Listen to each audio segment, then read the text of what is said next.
Министерот за економија и труд Бесар Дурмиши за време на настанот по повод Светскиот ден за безбедност и здравје при работа објави дека оперативниот план за активни програми и мерки за вработување и услуги на пазарот на трудот за 2025 година предвидува неколку мерки насочени кон обука и развој на дигитални вештини. Тие вклучуваат обука за напредни IT вештини, за специјалисти за вештачка интелигенција, специјалисти за компјутерски мрежи, како и обука за дигитален маркетинг и модерни технологии базирани на вештачка интелигенција, со цел работниците да стекнат знаење и вештини во овие области.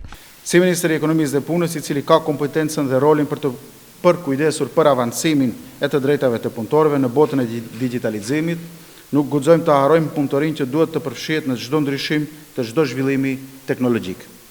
Duhet jemi të vetëdijshëm para se si ndryshimet teknologjike ndikojnë në shëndetin fizik dhe mental të punëtorëve. Јасмина Чаловска, председателка на Советот Безбедна и здрава работа во дигиталното доба, вели дека дигитализацијата на оваа ера може да доведе и до прекин на меѓучовечките односи, особено за оние кои работат од дома.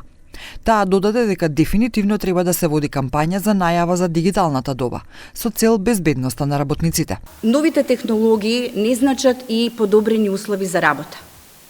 Работниците кои што секојдневно се соочуваат со различни дигитални платформи, работат со алгоритми, тие работат под постојан притисок, работат под стрес, недоволна транспарентност, чувство на несигурност, и тоа несигурност не само од аспект на губење на своите работни места со интензивната дигитализација на работните процеси, туку исто така несигурност и поради губење на меѓучовечките односи. Но во оваа дигитална ера, како што е соопштено, Министерството ќе работи за подигање на свеста, за поттикнување дебата и дискусии околу важноста на безбедноста и здравјето при работа.